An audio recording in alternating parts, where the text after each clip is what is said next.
En el tranquilo y olvidado pueblo de Mahiay, al sur de Filipinas, la calma cotidiana se rompió con una atrocidad que dejó cicatrices imposibles de borrar. L.V. Magod, tras recibir por fin el permiso de las autoridades, pudo regresar a su hogar, un hogar que ya no era el mismo. Entre paredes que antes guardaban risas, estabilidad y la calidez de una familia, ahora habitaba el eco silencioso de la tragedia. Mientras pasaba un trapo sobre las superficies, cada mueble le devolvía recuerdos de sus hijos, cuyas vidas fueron arrebatadas con una crueldad que no parecía humana.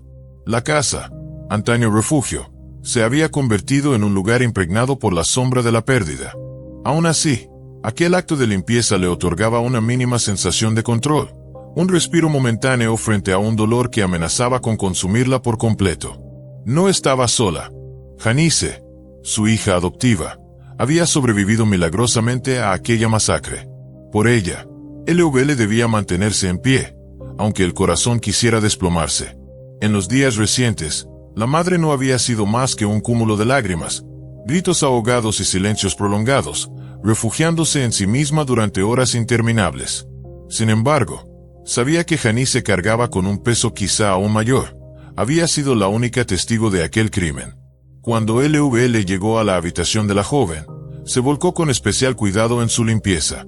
Fue entonces cuando, entre sábanas y objetos, halló algo inesperado, una credencial de identificación que no debía estar allí. La tarjeta pertenecía a un joven de 17 años llamado Merlin. Sin perder tiempo, L.V. acudió a la comisaría. Les explicó que creía que el documento podría pertenecer a uno de los 3 asaltantes que Janice había mencionado anteriormente. Los agentes escucharon con atención. Efectivamente, aquel hallazgo acercaba la investigación un paso más hacia la verdad. Aunque, para su sorpresa, la policía no se mostró desconcertada. A esas alturas, ya tenían una idea bastante clara de quiénes eran los responsables, cómo habían actuado y cuáles eran sus motivos para asesinar a Gwen y Louis M. Segud el 10 de diciembre de 2021. Pero la historia de Janice se remontaba mucho más atrás.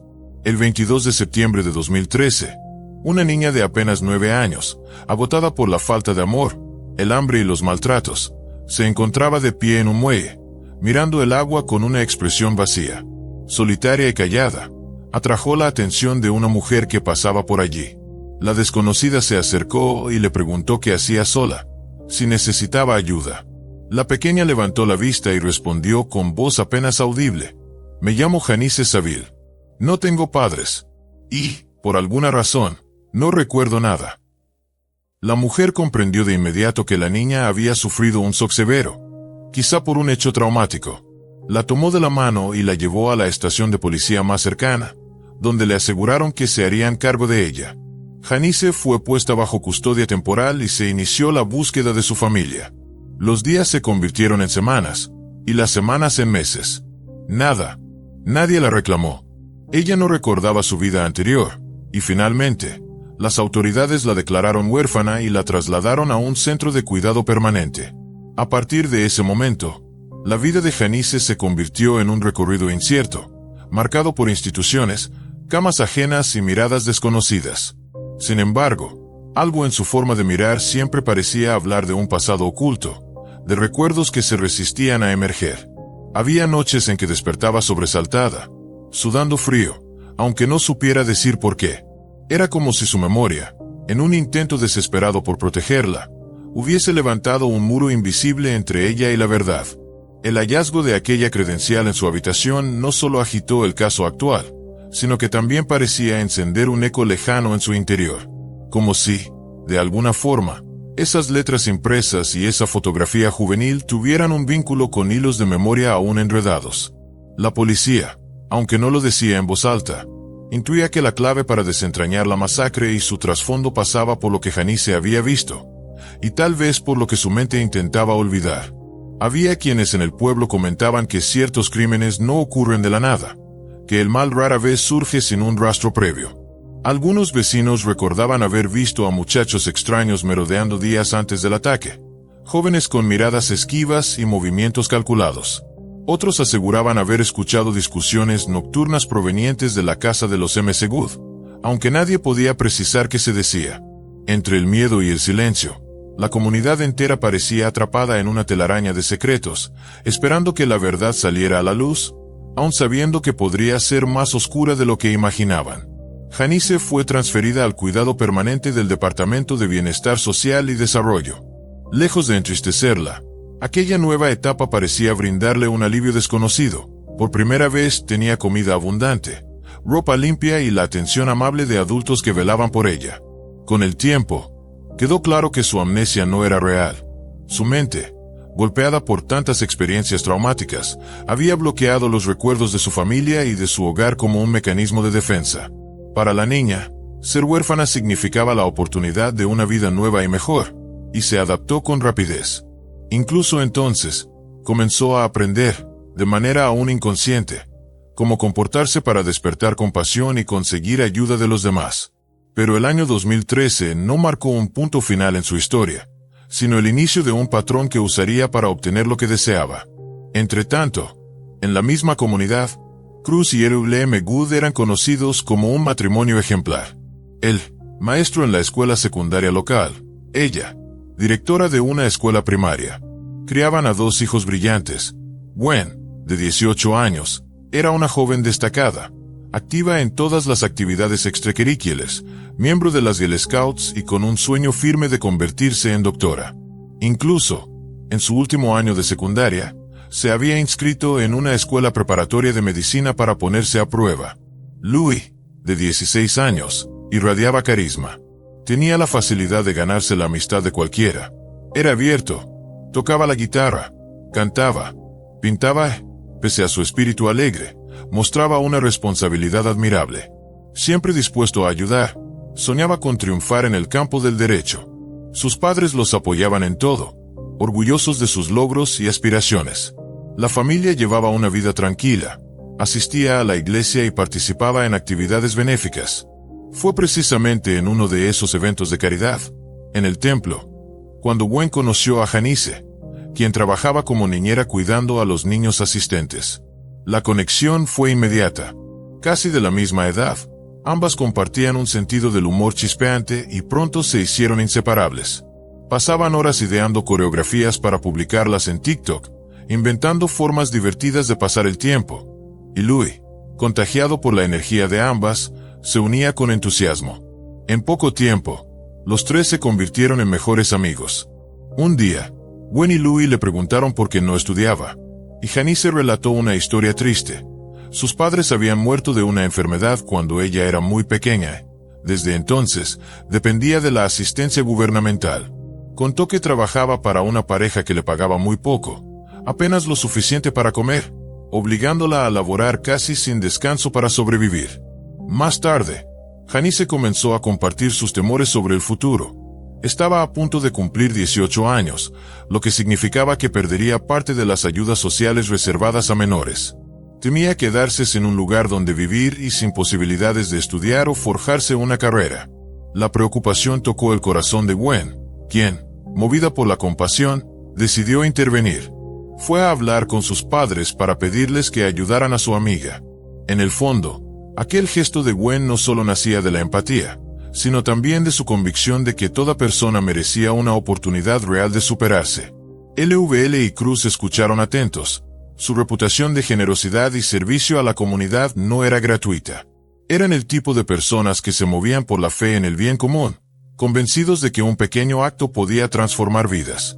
Gwen confiaba en que, al conocer la historia de Janice, ellos verían lo mismo que ella, a una joven atrapada por las circunstancias, pero con potencial para algo más grande.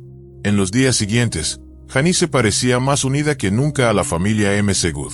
Se integraba en sus reuniones, participaba en sus conversaciones y hasta ayudaba en tareas domésticas. Desde fuera, cualquiera habría pensado que era una hija más. Sin embargo, en las miradas rápidas y en ciertos silencios, había algo que escapaba a la armonía aparente. Janice, que alguna vez había aprendido a ocultar su verdadero mundo interior, parecía estar construyendo un lugar para sí misma, pero no todos podían ver hasta dónde llegarían sus intenciones. El encuentro fortuito en aquel evento de iglesia había abierto una puerta que marcaría el destino de todos. Lo que entonces parecía una historia de amistad y solidaridad, Con el tiempo se transformaría en un entramado mucho más complejo, donde las decisiones bien intencionadas chocarían con verdades ocultas y consecuencias irreversibles. Conmovida por la dura y trágica vida de su nueva amiga, Gwen habló con sus padres para pedirles que adoptaran a Janice. Les explicó que así tendría un techo seguro y la oportunidad de estudiar, y les aseguró que todos saldrían beneficiados. Janice podría continuar su educación, ayudar con las tareas del hogar y colaborar con Louis en sus estudios. Al principio, LV y Cruz se mostraron escépticos. Ambos eran maestros con ingresos modestos y apenas podían mantener a su propia familia. Además, en la casa no había un cuarto extra para recibirla. Fue entonces cuando Louis, decidido, se ofreció a dormir en el sofá de la sala y cederle su habitación. Ante las súplicas constantes de sus hijos, los padres terminaron aceptando. En julio de 2021, Janice fue oficialmente adoptada por los Good, tomó su apellido y fue inscrita en la escuela. La joven se mostró inteligente, educada y dispuesta a seguir todas las reglas de la casa. LVL y Cruz creían en formar hijos responsables y disciplinados, por lo que Janice recibió la misma cantidad de tareas domésticas que Gwen y Louis. Ella las cumplía con agrado y mostraba siempre respeto hacia sus padres adoptivos.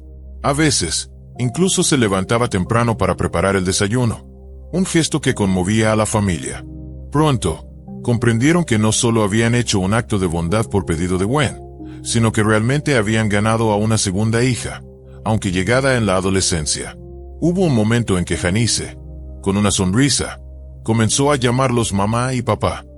Pero esa aparente armonía se rompería de manera brutal. El 10 de diciembre de 2021, a las 2:58 de la tarde, Cruz revisaba tareas de sus alumnos cuando recibió una llamada urgente de un vecino. Le pidió que regresara a casa cuanto antes, pero que mantuviera la calma. Momentos antes, Janice había publicado un extraño mensaje en Facebook insinuando que su hogar había sido asaltado.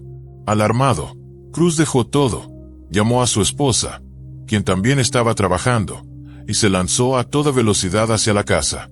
Intentó comunicarse con sus hijos, pero nadie contestó. Su preocupación no era por el dinero ni los objetos, sino por la seguridad de Gwen y Louis. A las 3:15 de la tarde, llegó a la vivienda. La puerta principal estaba cerrada con llave, así que rodeó la casa y entró por la puerta trasera. El interior era un caos, muebles revueltos, objetos tirados, un desorden que presagiaba algo terrible. Cruz recorrió cada habitación llamando a sus hijos por su nombre. Al llegar a la sala, sus ojos quedaron atrapados en una escena indescriptible. Louis yacía en el suelo, con las manos atadas detrás de la espalda, una toalla en la boca y el cuerpo marcado por múltiples heridas. No muy lejos, cerca de la puerta del dormitorio, estaba Gwen, cubierta de cortes y bañada en sangre. Ambos estaban sin vida. El impacto fue tan brutal que Cruz sintió como si un ruido sordo le llenara la cabeza y sus piernas se volvieran de algodón.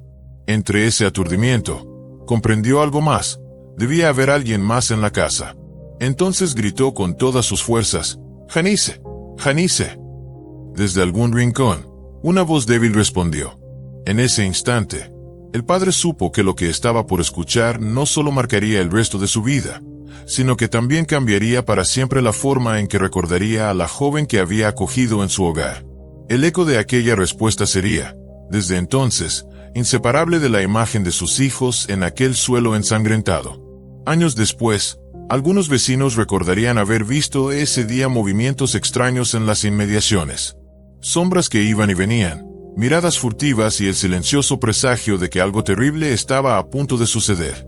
Sin embargo, nadie imaginó la magnitud de lo que se desencadenaría dentro de aquella casa ni que, en medio de la masacre, sobreviviría la única persona que, paradójicamente, no pertenecía originalmente a la familia. Janice, aquella joven que había encontrado en los Good un nuevo apellido, un hogar y una oportunidad, estaba viva. Y su testimonio sería, al menos en apariencia, la clave para desentrañar lo que realmente había ocurrido esa tarde fatídica. Pero lo que diría, y lo que callaría, terminaría levantando más preguntas que respuestas. Cruz, al girar, sintió un alivio profundo al ver que Janice seguía con vida. La abrazó con fuerza, notando entonces que su cabello estaba mojado. Intrigado, le preguntó la razón, y ella respondió que acababa de salir de la ducha y que, por el ruido del agua, no había escuchado sus llamados. Aunque la explicación le pareció extraña, el hombre, abrumado por la conmoción, pensó que tal vez la muchacha había querido lavar el horror vivido, pues sabía que, ante un shock extremo, las personas a menudo reaccionan de manera inusual. Tras asegurarse de que no tenía heridas visibles, llamó de inmediato a la policía. Los agentes, al llegar, hallaron en la escena un martillo, un bate de béisbol, un cuchillo y una botella de vino rota junto a los cuerpos. Bajo circunstancias normales, la presencia de múltiples armas sugería la participación de más de un agresor.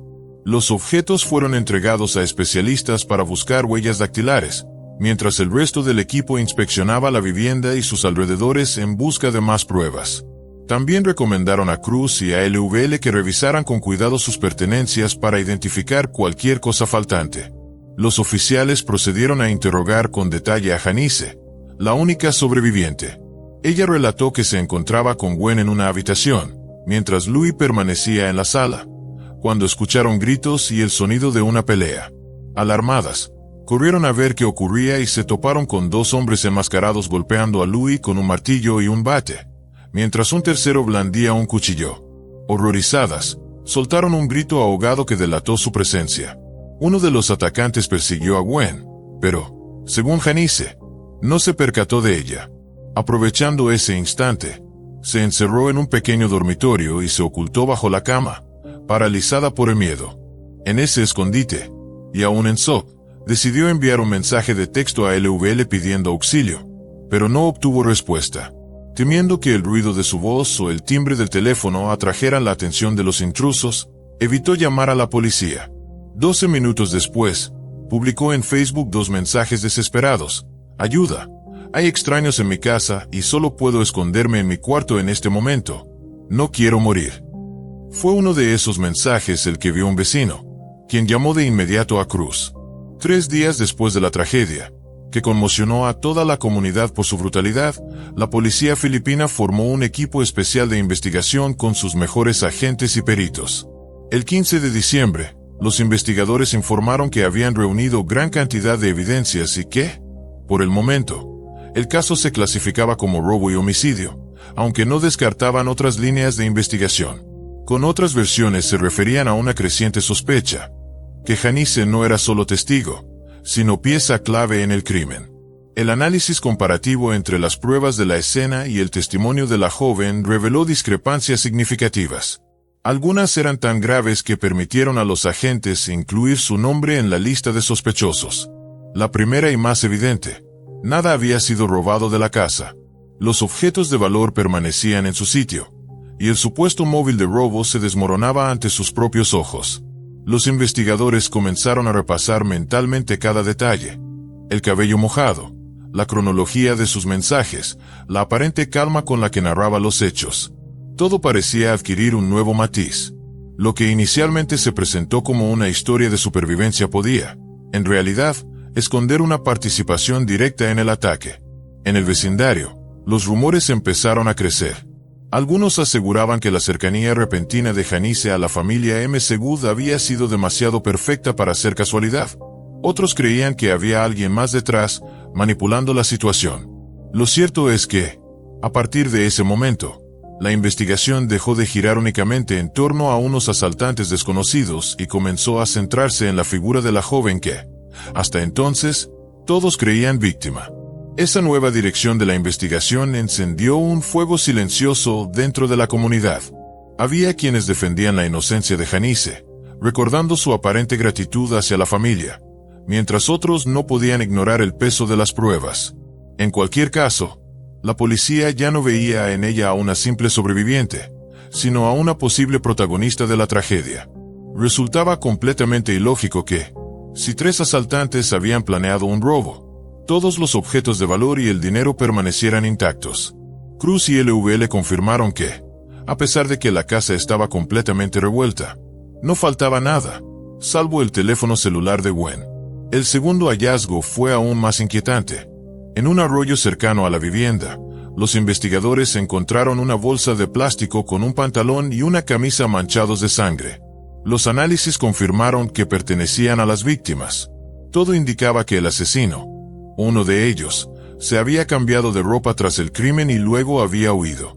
Ese detalle sugería un comportamiento inusualmente frío y metódico. En un robo que termina en múltiples homicidios, lo común sería que el agresor huyera de inmediato, presa del pánico, no que perdiera tiempo buscando prendas limpias para cambiarse.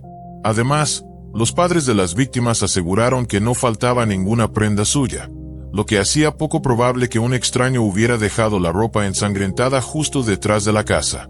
El escenario presentaba, además, señales inequívocas de un crimen emocional.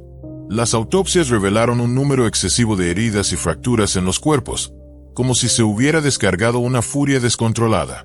A Gwen incluso le arrancaron una oreja, y la mayoría de las lesiones estaban concentradas en su rostro. Los forenses necesitaron 2 días completos para examinar los cuerpos. Este tipo de violencia no apuntaba a un robo improvisado, sino a un ajuste de cuentas, motivado por celos o venganza. Quien atacó, lo hizo con rabia. Un tercer punto reforzaba las dudas sobre la versión de Janice. Según el informe médico, Gwen murió antes que Louis, lo que contradecía directamente su relato, en el que aseguraba que Louis fue atacado primero. Con la cantidad de heridas que describió, era improbable que él hubiera sobrevivido más tiempo que su hermana, quien presentaba signos de haber sangrado durante un periodo prolongado. En cuarto lugar, las armas homicidas pertenecían a la familia. Nadie las llevó desde fuera. El martillo era propiedad de Cruz y lo guardaba en un cajón de la lavandería. Según él, solo Gwen y Janice sabían de su ubicación. El bate de béisbol encontrado en la escena pertenecía a Louis, y lo mantenía oculto bajo una manta en la segunda litera de su cama. Un ladrón sorprendido no se detendría a buscar herramientas guardadas en lugares tan específicos. Traería las suyas o usaría objetos a mano. Que se emplearan justamente esos 2 elementos apuntaba a alguien que conocía bien la casa. Cruz y LVL tenían coartadas sólidas. Eso dejaba a Janice como la única persona que no solo sabía dónde estaban el martillo y el bate, sino que también tenía acceso total a ambos. Louis le había cedido su habitación, lo que explicaba que ella conociera esos escondites. Incluso si no hubiera empuñado las armas, era probable que hubiera facilitado su uso. Y los investigadores estaban cada vez más convencidos de que el asesino no había actuado solo. En quinto lugar, surgió otro indicio crucial cuando LVL recibió un mensaje de texto que pondría en entredicho aún más la historia de Janice. Cuando LVL recibió el mensaje de texto de Janice pidiendo ayuda, la llamó de inmediato. Janice no contestó. Más tarde, explicó que, al no recibir respuesta de su madre, optó por publicar un mensaje en Facebook. Los registros de telecomunicaciones confirmaron que la llamada se realizó antes de la publicación. Aún así, el contenido de esa publicación, bastante largo y acompañado de emoticonos, no parecía encajar con el comportamiento de alguien que decía temer por su vida, demasiado asustada incluso para moverse. El sexto indicio que levantó sospechas fue aún más extraño. Ni el miedo ni el shock justificaban que Janice se hubiera dado una ducha y lavado el cabello en lugar de llamar a la policía. La ducha es uno de los momentos de mayor vulnerabilidad. El agua impide escuchar pasos y reduce las posibilidades de reaccionar ante un intruso. Si realmente temía que los 3 hombres desconocidos aún estuvieran allí, ¿por qué exponerse así? Y si estaba segura de que se habían marchado, ¿por qué no llamar antes a las autoridades? Pero lo más revelador fue el dato forense. Gwen y Louis murieron alrededor de las 2 de la tarde. Janice no envió su primer mensaje a LVL hasta casi las 2:48 de la tarde, y esperó 1 hora para publicar en Facebook. El cuarto donde decía haberse escondido fue completamente revuelto, como si los agresores hubieran buscado minuciosamente, y aún así no la vieron. ¿Cómo era posible? Cuando LVL llegó a la comisaría con la credencial de Merlin, el equipo de investigación ya tenía en sus manos el informe del laboratorio. Las huellas de Janice estaban en el martillo y en el bate de béisbol usados para el crimen. Aunque era normal que las herramientas tuvieran rastros de quienes vivían allí, sumado a las demás contradicciones, aquello reforzaba que ella era la principal sospechosa. El 18 de diciembre, Janice fue citada para un interrogatorio formal. Los detectives le expusieron la credencial encontrada, los resultados forenses y cada incoherencia de su versión. Para sorpresa de todos, Janice confesó de inmediato. Ella y Merlin habían asesinado a Gwen y Louis. Pocas horas después, ambos fueron arrestados. El teléfono de Gwen, único objeto desaparecido de la casa, apareció entre las pertenencias de Merlin. Ambos jóvenes, acusados de asesinato en primer grado, fueron enviados a un centro de detención juvenil sin derecho a fianza. Aún no está del todo claro cómo se conocieron o qué tipo de relación tenían. Solo se sabe que Merlin tenía la misma edad que Janice y trabajaba en la iglesia preparando lo necesario para las ceremonias. Eran amigos en Facebook y, al analizar sus mensajes, la policía descubrió que habían planeado el asesinato desde el 1 de diciembre, 10 días antes de la tragedia. Cruz y LUL, devastados, apenas podían asimilar lo ocurrido. La muchacha, que siempre les había parecido tranquila y educada, había sido acogida con cariño y tratada como una hija. Sus hijos la amaban como a una hermana. Nadie entendía el motivo. ¿Por qué? ¿Qué la había llevado a hacer algo tan monstruoso? Janice explicó que todo se debía a la envidia. Envidia de Gwen, de su familia unida, de sus padres amorosos, de todo lo que ella recibía sin esfuerzo y que Janice jamás tuvo. En el fondo, no soportaba verla vivir la vida que a ella le fue negada. Esa rabia silenciosa, cultivada día tras día bajo la apariencia de gratitud, terminó por convertirse en odio mortal. El caso dejó una huella profunda en la comunidad, no solo por la brutalidad del crimen, sino porque destruyó la fe en la idea de que abrir las puertas de tu hogar a alguien necesitado es siempre seguro. La historia de Janice se convirtió en un recordatorio inquietante. A veces, el peligro no viene de afuera, sino que se sienta a tu mesa y te llama mamá y papá. Hoy, el recuerdo de Gwen y Louis permanece vivo entre quienes los conocieron. Y con él, la amarga certeza de que la compasión, cuando se ofrece a ciegas, puede ser utilizada como arma por quienes solo ven en ella una oportunidad para cumplir sus propios fines oscuros. Para Janice, la adopción no fue un acto de amor, sino una muestra barata de compasión, un modo en que la familia M. Segud, según su visión, buscaba validarse a costa de su difícil vida. Se sentía como un perro callejero recogido por caridad. Si los M. Segud hubieran sabido lo que realmente pensaba, tal vez habrían intentado ayudarla a comprender, pero no lo hicieron. Ella ocultó todo tras una fachada de docilidad. No preparaba el desayuno por gratitud, sino porque sentía que era una obligación.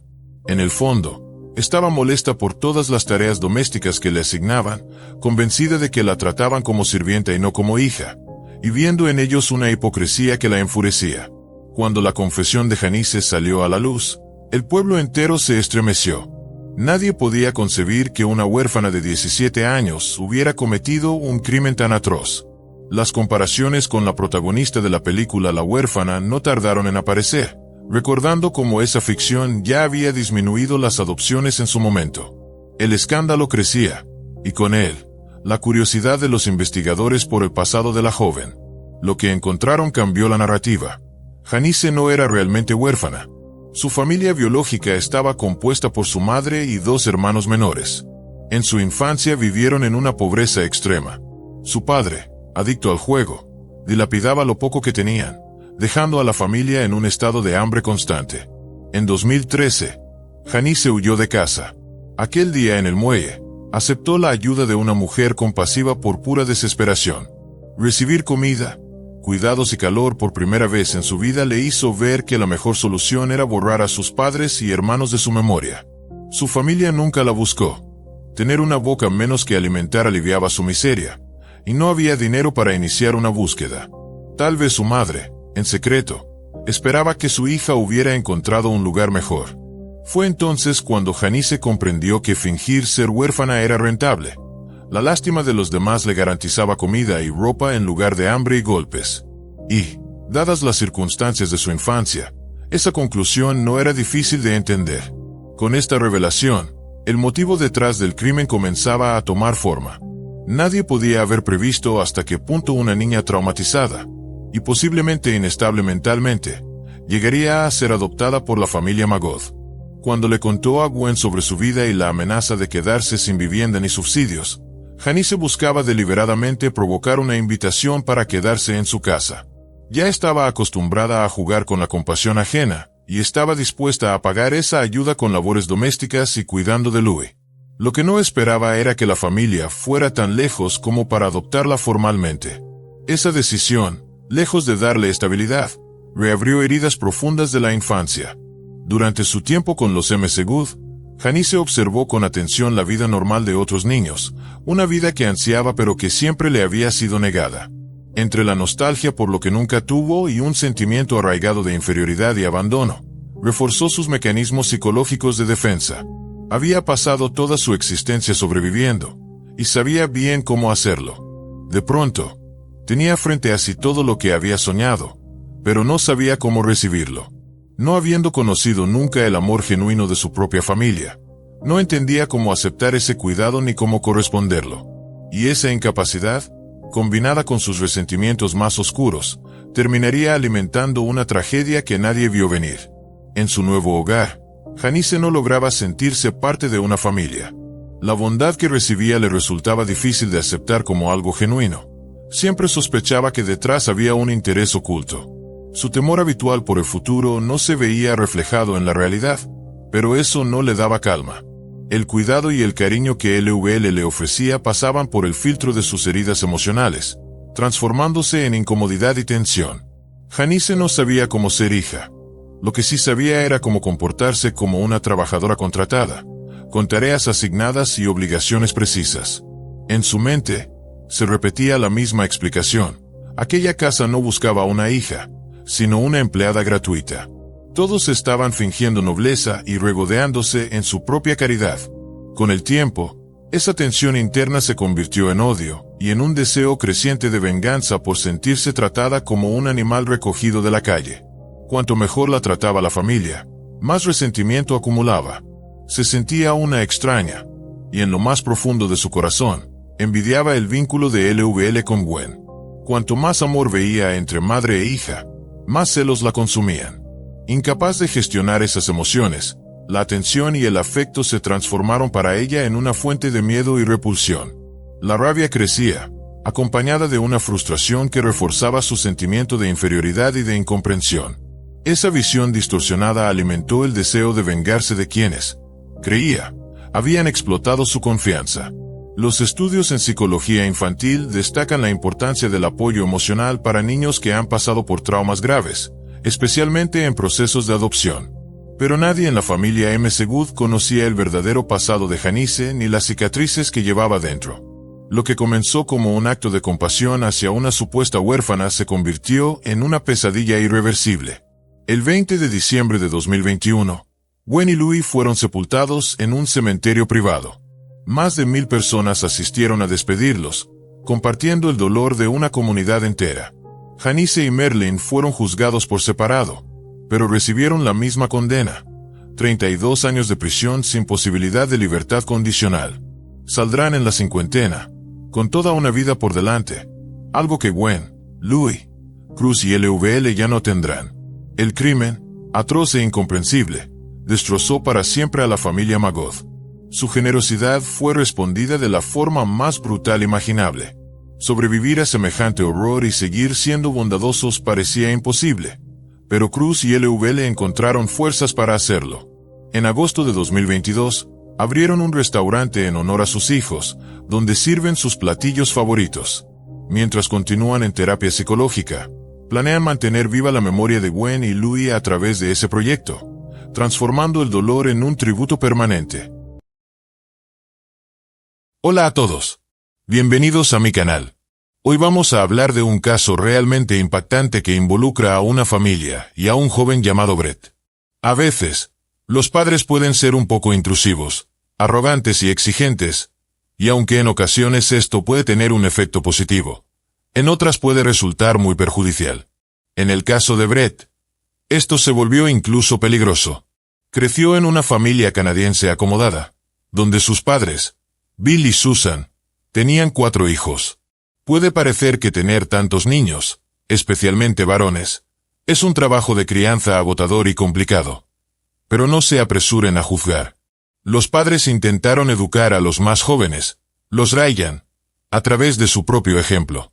El padre, además de tener un prestigioso trabajo en el periódico Toronto Star, tenía muchos pasatiempos, como el deporte, el yoga y la psicología.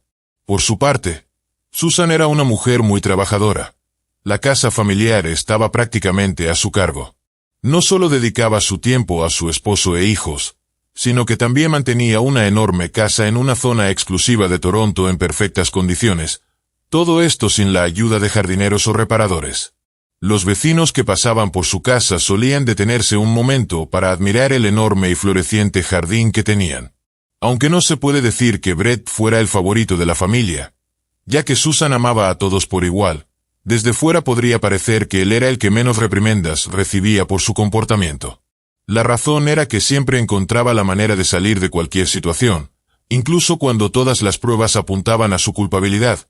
Él lograba demostrar que solo estaba parcialmente involucrado. Esta habilidad increíble le ayudó a hacer muchos amigos. Sí, Brett era tan popular en la escuela que todos querían ser sus amigos o al menos poder saludarlo con un apretón de manos. Después de terminar la secundaria, Brett decidió ir a la universidad, pero siempre sintió la necesidad de superarse en comparación con sus hermanos mayores. Así que decidió poner un anuncio en el periódico local ofreciendo un servicio de pintura de casas y cercas a los residentes de Toronto. Al principio, todo iba muy bien. El joven comenzó a ganar su primer dinero y Susan estaba tan orgullosa de él que siempre lo ponía como ejemplo ante los demás. Pero hay una gran diferencia entre tener un trabajo a tiempo parcial y dejar la universidad para pasar todo tu tiempo libre inhalando el olor de la pintura sin tener una educación formal.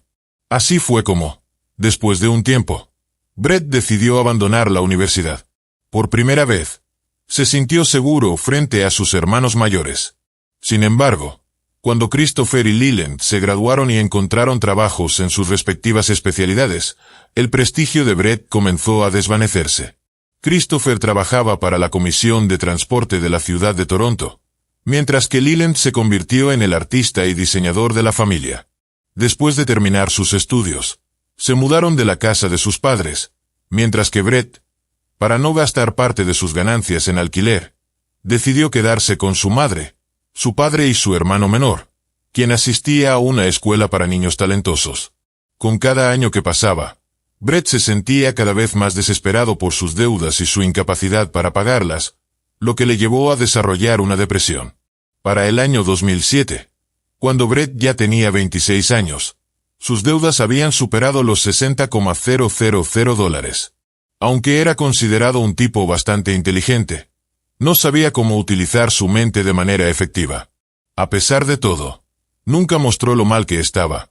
Siempre sonreía, ayudaba a todos y era voluntario. Nadie podía imaginar cuán profundo era el agujero negro en su alma. Finalmente, llegó ese momento fatídico en el que ya no había nada que se pudiera hacer, al menos no por la vía legal. El 28 de octubre de 2007, Brett no tenía pedidos para pintar casas ni para realizar ningún otro trabajo. Las solicitudes siempre eran escasas en otoño. Todos los que querían ya habían pintado sus casas en primavera o verano, y el invierno se acercaba, un tiempo en el que no se esperaban grandes ganancias. Sin razón para esperar algo, Brett se puso toda la ropa vieja que tenía, un sombrero, un suéter largo que le había dado su hermano mayor y una bufanda que su madre había tejido. La bufanda era cómicamente larga. Brett ni siquiera la había usado antes, pero finalmente le resultó útil. Se la envolvió alrededor de la cara, dejando solo una pequeña abertura para sus ojos, y se dirigió al banco que estaba en las afueras de su vecindario. Llevaba consigo una carpeta gruesa. De manera ingenua, cojeaba de la pierna derecha. Brett esperó su turno en la fila del banco, y cuando finalmente lo llamaron, se acercó a la empleada y le susurró en voz baja que tenía un arma. También le dijo que sacara todo el dinero de la caja del banco y se lo entregara, advirtiéndole que, de lo contrario, la mataría, y que la primera persona a la que mataría sería ella. La chica de manos temblorosas le entregó a Brett todo el dinero que tenía en la caja registradora, y él salió del edificio con cuidado, tratando de no llamar la atención de la seguridad. Una vez que estuvo en la calle, comenzó a correr. Al contar el dinero que había robado, se dio cuenta de que no era mucho, apenas un poco más de $1,000. Para poder saldar sus deudas, tendría que asaltar alrededor de 60 bancos. Suena increíble, pero no había otra salida. Durante los primeros días, El novato ladrón temía que la policía pudiera encontrarlo de alguna manera, así que decidió mantenerse alejado de casa. Le dijo a su madre que tenía un trabajo en un pueblo cercano, pero en realidad pasaba las noches en su coche. De vez en cuando, Brett se acercaba a su casa para ver si había algún coche de policía escondido entre los arbustos, pero no, todo estaba tranquilo. Nadie lo estaba buscando, lo cual era una buena señal. Eso significaba que estaba en la dirección correcta. Después de su primer robo, siguió con un segundo, luego un tercero y un cuarto. Cada vez que cometía un delito, cambiaba de ropa. Ya no usaba sus viejas prendas. Compraba ropa en tiendas de segunda mano o incluso las encontraba en la basura. Después de cada crimen, quemaba la ropa usada. Además, Brett compró una barba en una tienda de disfraces, y los empleados del banco a quienes amenazaba siempre notaban su barba y más tarde testificaron que el atacante era un hombre barbudo. Los periódicos de Toronto comenzaron a publicar varios artículos sobre el ladrón barbudo. Pero este ladrón nunca logró hacerse rico con sus robos. La cantidad máxima que podía robar no superaba los $3,000. Finalmente, Brett cometió un error. La policía detectó su coche en las cámaras de vigilancia y lo siguió hasta su casa. Aunque aún no tenían pruebas directas de su culpabilidad, decidieron simplemente vigilar al sospechoso. Era como si Brett tuviera sentido la vigilancia externa, porque no volvió a robar durante los siguientes 15 días. A pesar de que antes los intervalos entre sus crímenes eran de 3 o 4 días. La policía comenzó a pensar que estaban en el camino equivocado y que estaban perdiendo el tiempo sospechando de un tipo inofensivo. Pero finalmente, la suerte les sonrió. Brett salió de su casa, se metió en un coche y luego se bajó no muy lejos de un banco, vistiendo un atuendo extraño y diferente. Entró al banco y permaneció allí un rato, pero al salir, se encontró con los oficiales de policía que finalmente lo esposaron y anunciaron que el tan comentado ladrón barbudo había sido atrapado. Brett había estado bajo investigación durante 7 meses y fue acusado de robo con un arma de fuego. Curiosamente, a pesar de tener un permiso para portar armas, el ladrón barbudo siempre llegaba al banco con las manos vacías. Ni siquiera llevaba un cuchillo de cocina. En total, fue acusado de 19 cargos y enviado a prisión. Desde allí, Brett, al igual que su familia, presentó múltiples apelaciones. Esto dio resultados, ya que solo 8 de los 19 cargos fueron confirmados. Pero Brett no se detuvo ahí. Tan pronto como tuvo la oportunidad de solicitar la libertad condicional, lo hizo. En su petición, pidió que se tuviera en cuenta que había cometido esos crímenes mientras estaba en una profunda depresión, causada por 2 relaciones fallidas y una gran cantidad de deudas. También destacó que había cometido los delitos sin armas, sin la intención de hacer daño a nadie. Sus argumentos fueron aceptados, pero para salir de prisión antes de tiempo, tuvo que someterse a sesiones de terapia.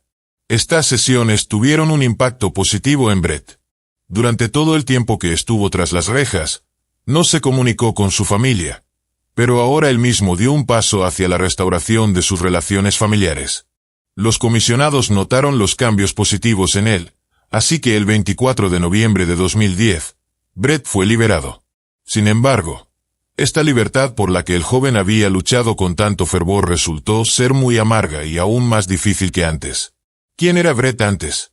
Un pintor con una pesada carga en su alma. ¿Y quién era ahora?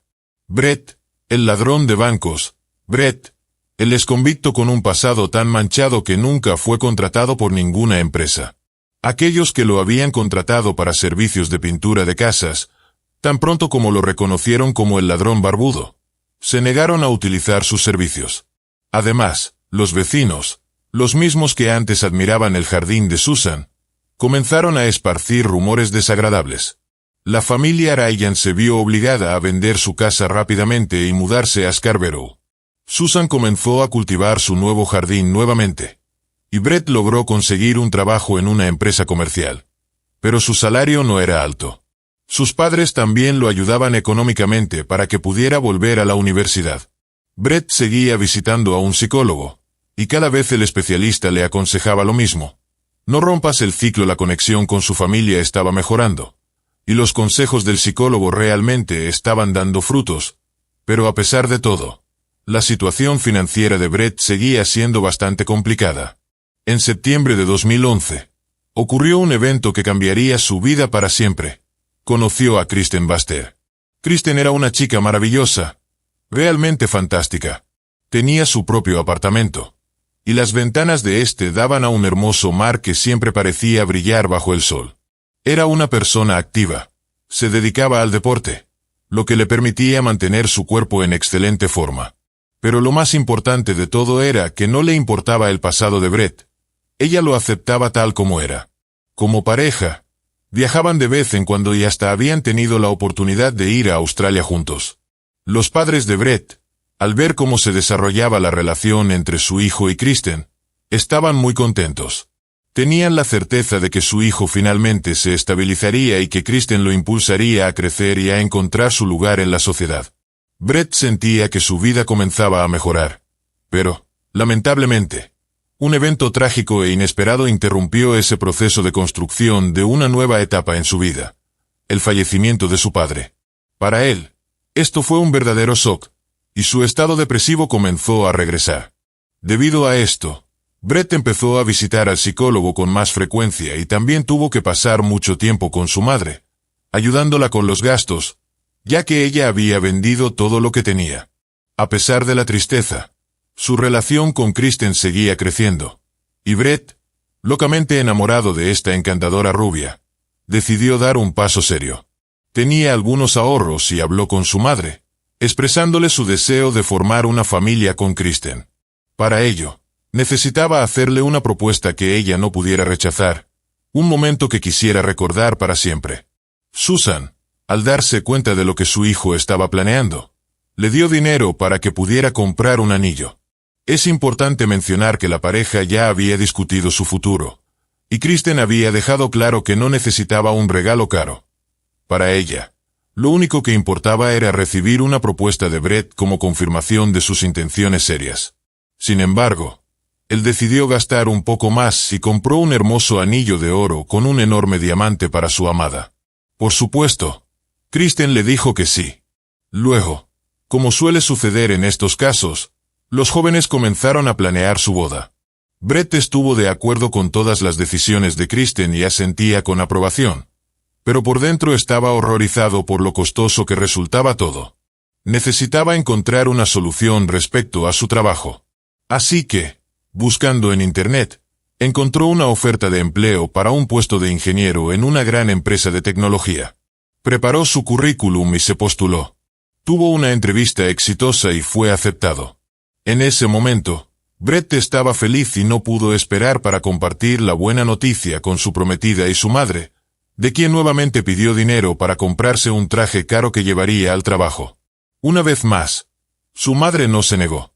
Cuando ya había comprado el traje, Brett recibió una llamada de la empresa informándole que debían rechazarlo porque el servicio de seguridad había descubierto su pasado criminal. Para Brett, esto fue como un rayo que cayó sobre él. Su estado de ánimo se desplomó de inmediato y se sintió derrotado. Se preguntó por qué seguir perdiendo el tiempo en esta interminable serie de entrevistas, esperando respuestas, si al final nadie quería contratar a un criminal, incluso si había cambiado. Y lo más importante, ¿por qué seguir invirtiendo tiempo en sus estudios? Así que decidió que sería mejor gastar el dinero que su madre y sus hermanos le habían dado para su educación en la universidad en su boda con Kristen. Y así lo hizo. Brett volvió a caer en la situación de la que había salido recientemente. No le dijo a su familia que había abandonado la universidad. Lo más importante, no se lo mencionó a su psicólogo. Tampoco le contó a nadie que había sido rechazado para el trabajo de ingeniero. Se puso una camisa, una corbata y un traje, y salió a pintar casas, cambiándose de ropa en el camino. Les decía a sus familiares que estaba trabajando en una oficina. Además, en sus redes sociales, Brett publicaba constantemente fotos de la oficina o de algún evento empresarial. Por supuesto, imágenes que había descargado de Internet. Y cuando estaba cerca de sus seres queridos, a menudo fingía que su teléfono sonaba y que necesitaba resolver urgentemente algunos asuntos laborales. Mantenía esta fachada con gran destreza. Nadie podría imaginar que Brett era en realidad un simple pintor de casas. En septiembre de 2016, después de 5 años de relación con Kristen, Brett planeaba organizar su boda. Incluso había reservado un restaurante caro donde debían pagar $100 por cada invitado. Toda la familia Ryan estaba muy feliz. Brett tenía un trabajo prestigioso. Vivía en un apartamento elegante y tenía una vida que parecía perfecta. Él era el novio. Pero no tenían idea de que Brett había ido demasiado lejos y que ya no había manera de salir de esto, ni siquiera desarmado. Para ese momento, la boda estaba a solo un mes de distancia y el evento requería una gran inversión. Nuestro héroe le había pedido dinero prestado a su madre una y otra vez, y cuando se dio cuenta de que ella ya no podía ayudarlo, literalmente le exigió que cambiara de trabajo a uno mejor remunerado. También planeó una despedida de soltero en agosto a la que invitó a todos sus amigos y hermanos.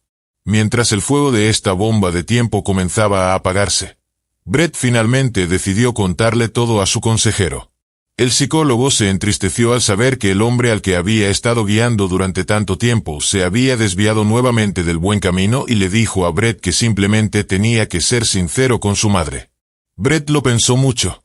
Se demoró, pero finalmente lo hizo. Su madre se enfureció, pues había pasado mucho tiempo diciéndole a todos qué maravilloso hijo tenía. También exigió que Brett le contara todo a Kristen, porque si él se callaba, ella misma se lo diría. También advirtió a su hijo que sus hermanos ya estaban al tanto de la situación y estaban de su lado. Brett no pudo hacer eso, pues le había costado tanto trabajo decirle la verdad a su madre y no podía contarle las mentiras a Kristen. Sí, sabía que faltaba menos de un mes para la boda, la cual no se iba a llevar a cabo por sus mentiras, y habría sido mejor que Kristen lo supiera todo de antemano. Pero aún así se mantuvo callado. No estaba claro qué esperaba Brett, y no podía dejar de pensar que su madre finalmente le contaría todo a su prometida y que el escándalo sería inevitable. Brett se estremecía cada vez que sonaba el teléfono de Kristen, e incluso dejaba de respirar hasta que se daba cuenta de que no era su madre llamando, sino alguna otra amiga de su futura esposa pidiéndole consejos sobre los planes de boda. Finalmente, ideó una forma de silenciar a su madre para siempre. Cuando Brett fue condenado por robo, se le prohibió el uso de armas de fuego. Así que decidió que la mejor manera de llevar a cabo su plan era usar un arco y flecha. Además, era un arma de asesinato bastante silenciosa.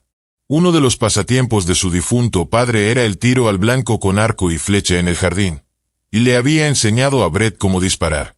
Sí, era bueno en el tiro al blanco, aunque es poco probable que su padre pensara que su hijo usaría esa habilidad de esa manera. Brett compró el arco y las flechas en una tienda de artículos deportivos y los escondió detrás de los escombros de construcción que había en el garaje de su casa. Ideó lo que él creía era un ingenioso plan de coartada.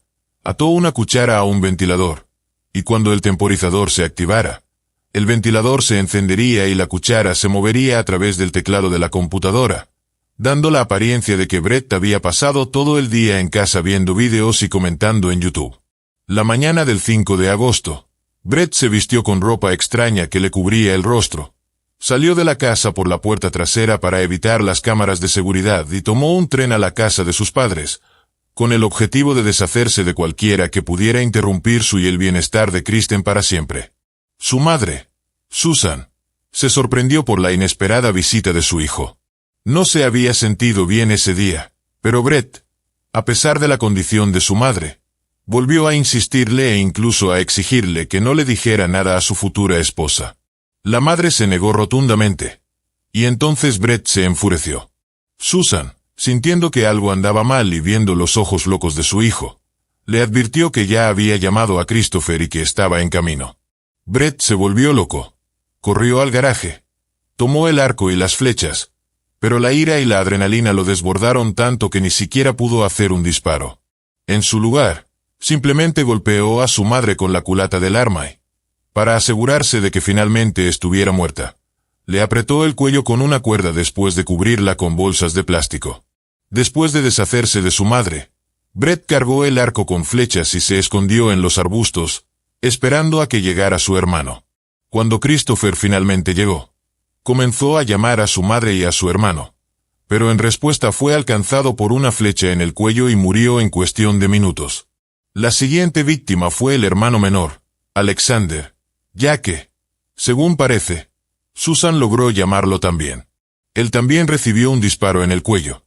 Pero o bien la flecha no penetró lo suficiente o no logró dar en las arterias vitales, así que Alexander no murió de inmediato. Pero comenzó a gritar y a pedir ayuda. Mientras tanto, Leland estaba en la casa, durmiendo plácidamente en su habitación en el segundo piso, sin tener la más mínima idea del caos que se estaba desatando en el garaje y en el jardín.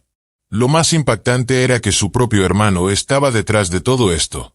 De repente, un grito desgarrador interrumpió su sueño. Al bajar las escaleras, Leland se encontró con una escena aterradora. Brett estaba intentando estrangular a Alexander. En ese instante, se desató una pelea entre Leland y Brett. Con determinación, Leland logró tomar el control y empujar a su hermano a un lado. Sin perder tiempo, corrió hacia la casa de los vecinos y pidió ayuda, llamando a la policía. Mientras tanto, Brad se quedó en la casa, sintiéndose atrapado, sin un lugar a donde huir. En ese momento, se dio cuenta de que había arruinado su vida por completo. No había nada que pudiera hacer para remediar la situación. Sacó su teléfono y escribió una carta a Christian, pidiéndole perdón por todo lo que había hecho. Cuando la policía llegó a la escena del crimen, encontraron a Brett cubierto de sangre, sentado junto a su hermano Alexander, que, aunque herido y ensangrentado, aún estaba vivo, aunque lamentablemente moriría más tarde en el hospital. Brad, en un acto de desesperación, le pidió a un oficial que lo esposara y lo llevara a la estación, donde se disponía a confesar todo. También reveló que el cuerpo de su madre estaba escondido bajo bolsas de plástico en el garaje y que ya no había nada que se pudiera hacer por ella. En la estación de policía y más tarde en el tribunal, Brett admitió que no tenía la intención de matar a Susan.